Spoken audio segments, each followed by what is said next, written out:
Hello, কি অবস্থা সবার? গত দিনের আমার ক্লে দিয়ে তৈরি করা এই সানফ্লাওয়ার মগটা কিন্তু অলরেডি শুকিয়ে গেছে।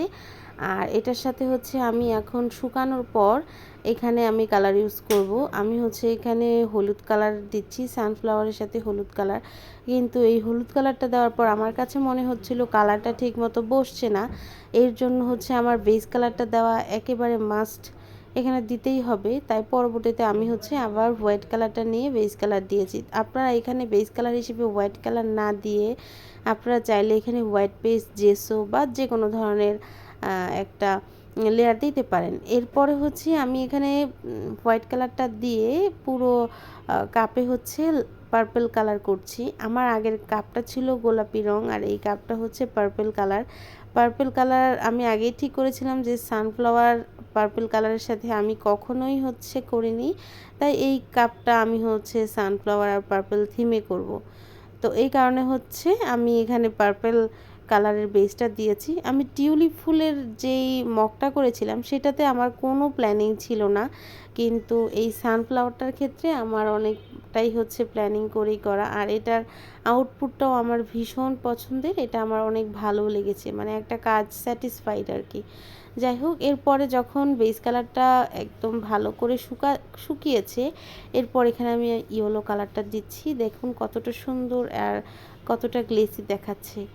আর আরেকটা বিষয় সেটা হচ্ছে এই পেন্টিং করার ক্ষেত্রে আপনারা যে কি কালার ব্যবহার করবেন, যে কোনো কালার ব্যবহার করতে পারেন, তবে গ্লাস কালার আছে, তারপরে গ্লাস কালার ব্যবহার করলে আপনি একদম ওয়াশ করতে পারবেন, আর একদম হার্ড ওয়াশ করলেও হচ্ছে সমস্যা হয় না। তবে আপনারা যদি এখানে এই যে রেডি অ্যাক্রামিন বা অ্যাক্রিলিক কালারও ব্যবহার করেন তাহলে হচ্ছে মানে ওয়াশ করতে পারবেন। এর আগে হচ্ছে আপনার একটু ভার্নিশ অ্যাপ্লাই করতে হবে। আর আর এটাকে সব সময়ের জন্য গ্লেসি আর হচ্ছে একদম রেগুলার ইউজের জন্য কিছুদিন পর পর ভার্নিশ অ্যাপ্লাই করতে হবে, তাহলে একদম রেগুলার ইউজ করলেও কোনো সমস্যা নেই। ভার্নিশে আপনার রঙটাকে হচ্ছে গ্লেসি দেয়, তারপর হচ্ছে রঙের স্থায়িত্ব বাড়ায়, ওয়াশ করলেও রঙটা ওঠে না।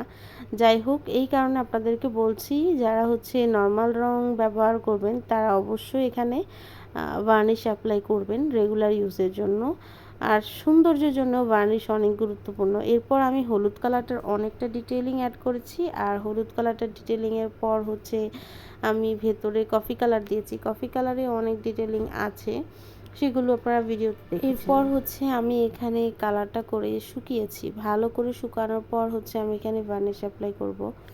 আপনারা হচ্ছে ভালো করে শুকাবেন। এখানে কালারটা যতটা সুন্দর ততটা আসেনি, কারণ এটা একদম সন্ধ্যা হয়ে গিয়েছিল। আর আমি এখানে মন্টমার্টের এই অ্যাক্রিলিক মিডিয়াম গ্লাসটা ইউজ করছি, কারণ এটা দিয়ে হচ্ছে আপনারা হচ্ছে ব্যবহার করলে আপনাদের মানে এই ধরনের কাজের জন্য একদম পারফেক্ট। বিশেষ করে ক্লের জন্য এই ধরনের কি বলে ভার্নিশ অনেকটা গুরুত্বপূর্ণ। আমি অনেক রাতে ভয়েস দিচ্ছি, এই কারণে আমার চোখে মুখে ঘুম। ভাবলাম যে কালকে এটা আপলোড দিব, তাহলে আজকে আমি ভয়েস ওভারটা দিয়ে রাখি। দিনের বেলা সময়ই পাওয়া যায় না। তবে এই ভিডিওটা অনেক বড় হয়ে গেছে, আমি ছোট করব করব করে আর করতেই পারিনি, বকবক করে ভিডিও অনেক লম্বা করে ফেলেছি। এটা ছিল আমার ক্লের কাজের হচ্ছে ফাইনাল লুক। কেমন হয়েছে জানাবেন। আমার ভীষণ পছন্দের একটা কাজ, যত ক্রাফট করেছি এটা আমার অনেক প্রিয়। আর কাজটা কেমন হয়েছে জানাবেন। আজকে টাটা।